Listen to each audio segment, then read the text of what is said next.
Good morning students, myself Shan Patel. Today we are going to start part 3 of chapter number 13, motion and time.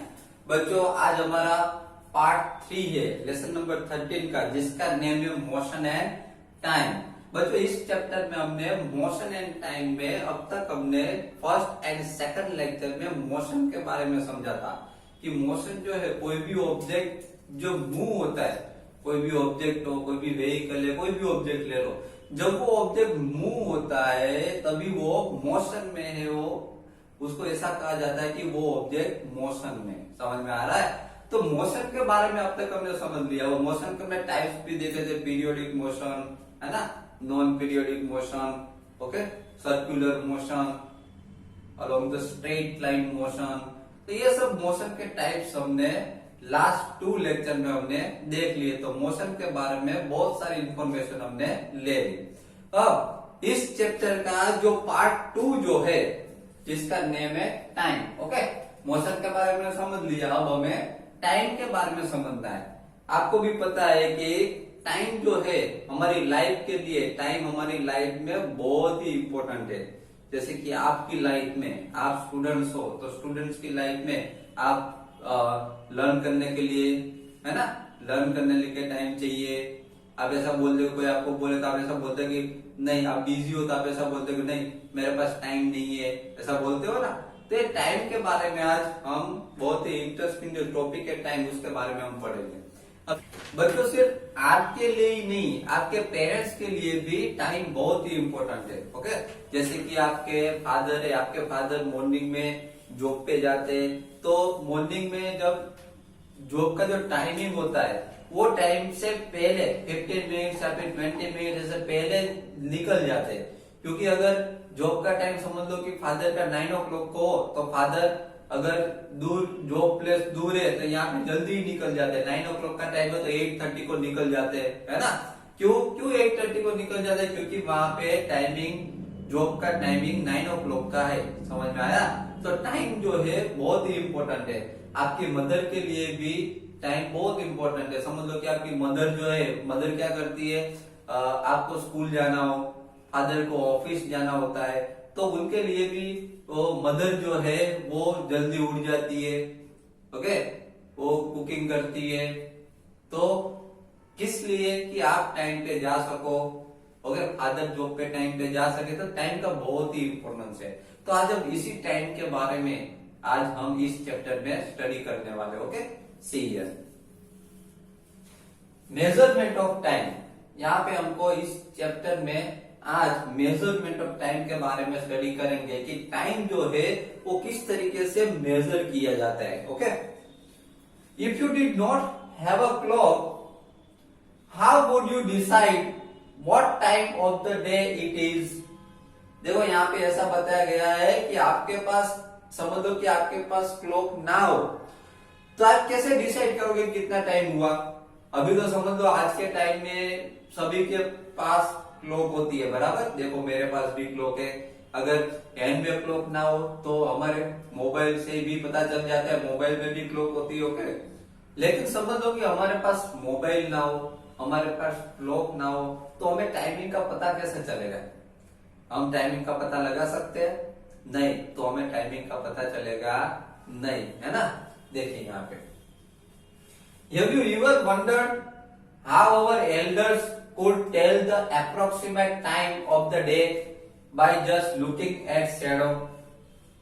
देखो, तो हम देखो हमारे पास clock ना हो, हमारे पास वॉच ना हो, बराबर, हमारे पास मोबाइल ना हो, तो हम ऐसे टाइमिंग का पता नहीं लगा सकते। लेकिन ये सोचिए, ओके, हमारे ये क्वेश्चन होना चाहिए आपको कि पहले के टाइम में जब ये मोबाइल नहीं थे, जब ये क्लॉक्स नहीं थी, तब हमारे जो एल्डर्स जो थे, ओके, हमारे फादर के फादर के फादर के फादर, पहले एल्डर्स जो थे, वो टाइमिंग किस तरीके से मेजर करते थे, वो टाइम का पता किस तरीके से लगाते थे, ओके। तो हम आगे जानेंगे। वो उस टाइम पे तो क्लॉक भी नहीं थी, तो भी उनको टाइमिंग पता चल जाता था। तो वो किस तरीके से टाइमिंग पता चलता होगा, वो आगे स्टडी करेंगे। देखिए, वो शेडो से पता लगाते हैं। देखो क्या लिखा गया है यहाँ पे, शेडो। पहले के टाइम में जो एल्डर्स जो थे वो शेडो से पता लगा सकते कि शेडो कहां तक है। ओके, ट्री के शेडो से, बराबर, या फिर किसी का भी शेडो पड़ रहा हो थिंग्स का, तो उससे पता लगा देते थे कि अभी क्या टाइमिंग हुआ होगा, अभी मॉर्निंग हुई होगी या फिर अभी नून हुआ होगा, अभी इवनिंग हुई होगी, बराबर। तो वो शेडो से पता लगाते थे एल्डर्स।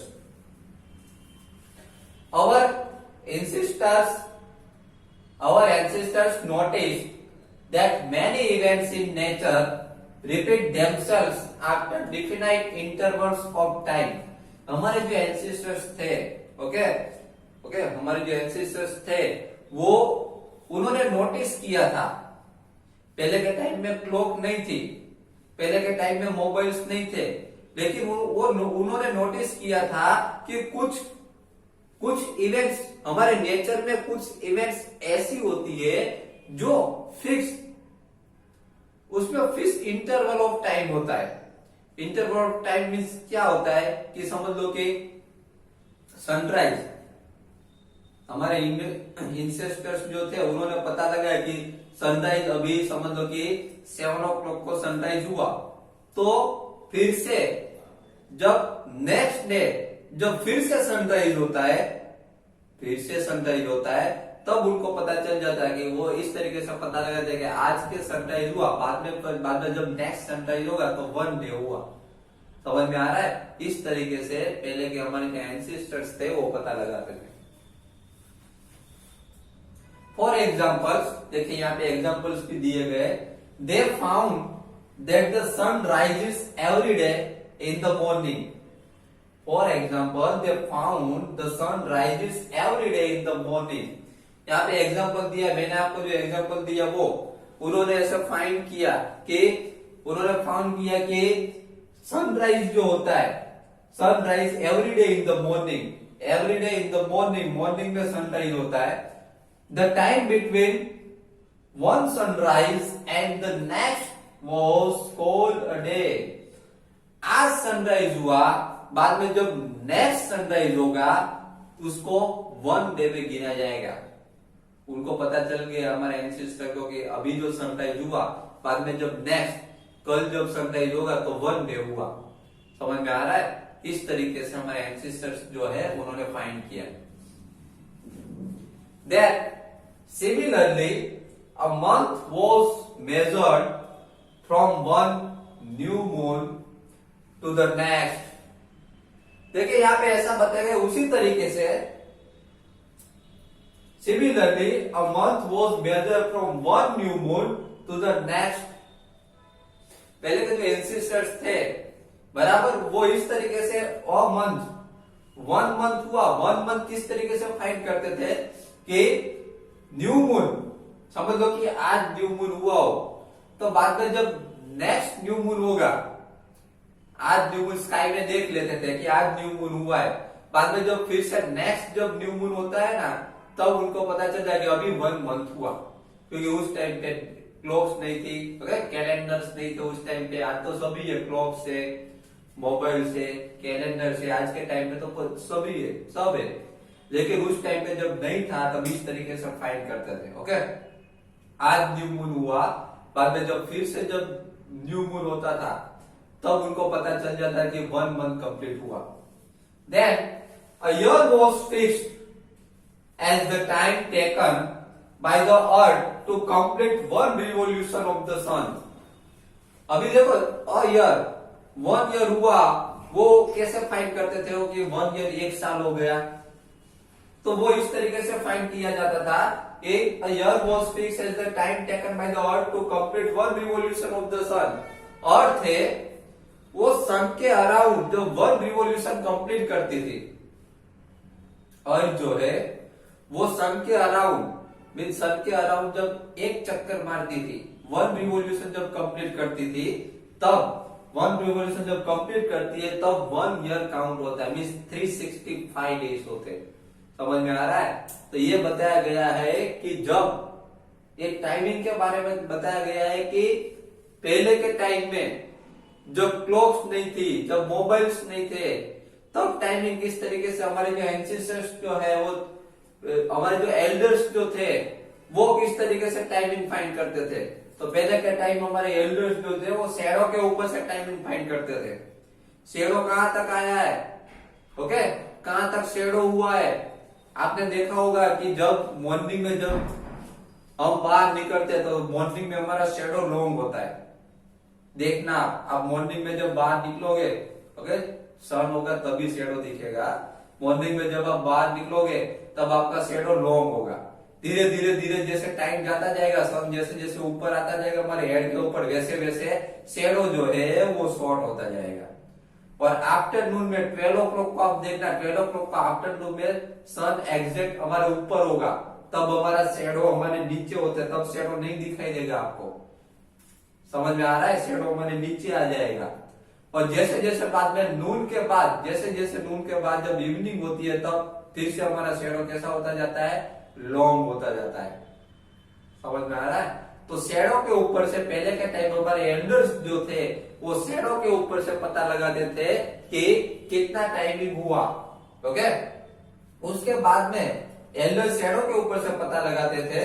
उसके बाद में जब एंसेस्टर्स ने फाइंड किया कि जब वन डे किस, उन्होंने फाइंड किया कि वन डे किसको कहा जाता है कि आज सनराइज हुआ, बाद में जब नेक्स्ट सनराइज होगा तो वन डे हुआ, ओके। उसके बाद उन्होंने 1 मंथ किस तरीके से फाइंड किया कि आज न्यू मून है, अब नेक्स्ट जब न्यू मून होगा तब 1 मंथ कंप्लीट होगा। उसी तरीके से 1 ईयर वो किस तरीके से फाइंड करते थे कि जब अर्थ जो है वो सन के अराउंड जब 1 रिवोल्यूशन कंप्लीट करती है, ओके, तब उनको 1 ईयर कहा जाता था। क्लियर? तो ये हो गया टाइमिंग के बारे में कि पहले के टाइम में हमारे जो एल्डर्स किस तरीके से टाइम फाइंड करते थे और हमारे एंसेस्टर्स के टाइम के बारे में क्या बताया, okay. Now often we need to measure intervals of time which are much shorter than a day। देखो पहले के टाइम में तो सबसे छोटा जो टाइमिंग जो था वो डे में फाइंड करते थे कि आज सनराइज से जब नेक्स्ट सनराइज होगा तब 1 डे होगा, ओके। लेकिन आज के टाइम में हमको डे से भी शॉर्ट इंटरवल्स ऑफ टाइम चाहिए, है ना। डे से भी short intervals of time means 1 hour हुआ, ओके, उससे भी कम time 30 minutes, 20 minutes, 15 minutes, 10 minutes, minute से भी कम सेकंड, है ना। तो आज तो ये टाइमिंग जो है बहुत ही इंपॉर्टेंट है, इसलिए उससे भी कम टाइमिंग हमें मेजर करना पड़ता है जो हम क्लॉक में देखते हैं। क्लॉक्स और watches are perhaps the most common time measuring devices.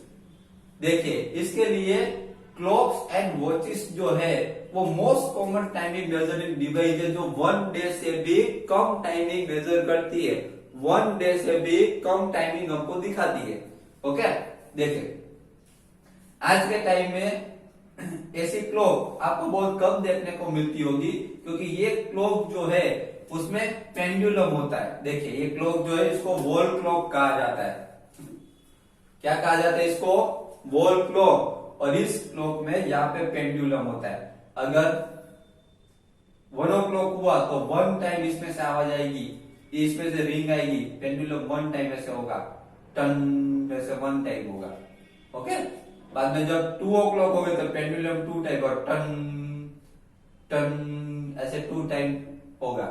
बाद में 3 o'clock जब हो गए तो पेंडुलम 3 टाइम्स रिंगिंग होगा, 1 2 और 3। जब 4 o'clock होगा तो पेंडुलम जो है 4 टाइम्स, 1 2 3 4 ऐसा 4 टाइम्स रिंगिंग होगा। उस तरीके से जब 12 o'clock हो गए तब 12 टाइम्स रिंगिंग होगा। तो ये जो है ये पेंडुलम है। ये पहले के टाइम में ये जो वॉल क्लॉक जो ऐसी क्लॉक पहले के टाइम में ज्यादा देखने को मिलती होगी, ओके। आज बहुत कम देखने को मिलती है। अभी यहाँ पर देखिए ये जो क्लॉक जो है वो टेबल क्लॉक है, ओके। ये क्लॉक तो आपने देखी होगी, टेबल क्लॉक। उसके बाद इससे भी आगे अभी तो डिजिटल क्लॉक आ गई है। कैसी क्लॉक आ गई है? डिजिटल क्लॉक, जिसमें सिर्फ नंबर्स दिखते हैं, जिसमें हैंड्स नहीं होते। देखो इसमें हैंड्स है, इसमें हैंड्स है, यहाँ पे इसमें हैंड्स नहीं है, इसमें नंबर्स दिखते हैं। ऐसी क्लॉक को डिजिटल क्लॉक कहा जाता है। समझ में आ रहा है? ओके, तो बच्चों यहाँ पे हमारा लेक्चर जो पार्ट 3 जो है वो यहाँ पे कंप्लीट हो रहा है। ओके, नेक्स्ट लेक्चर में हम ये मैंने आपको जो पेंडुलम के बारे में आपको बताया, ये जो क्लॉक जो है उसमें ये पेंडुलम जो है उसके बारे में हम नेक्स्ट लेक्चर, बहुत ही इंटरेस्टिंग है पेंडुलम के बारे में, टाइमिंग किस तरीके से मेजर होता है वो, ये जो पेंडुलम जो है उसके बारे में हम नेक्स्ट लेक्चर में पढ़ेंगे। ओके, बहुत ही इंटरेस्टिंग टॉपिक है पेंडुलम वाला। Okay, thank you very much.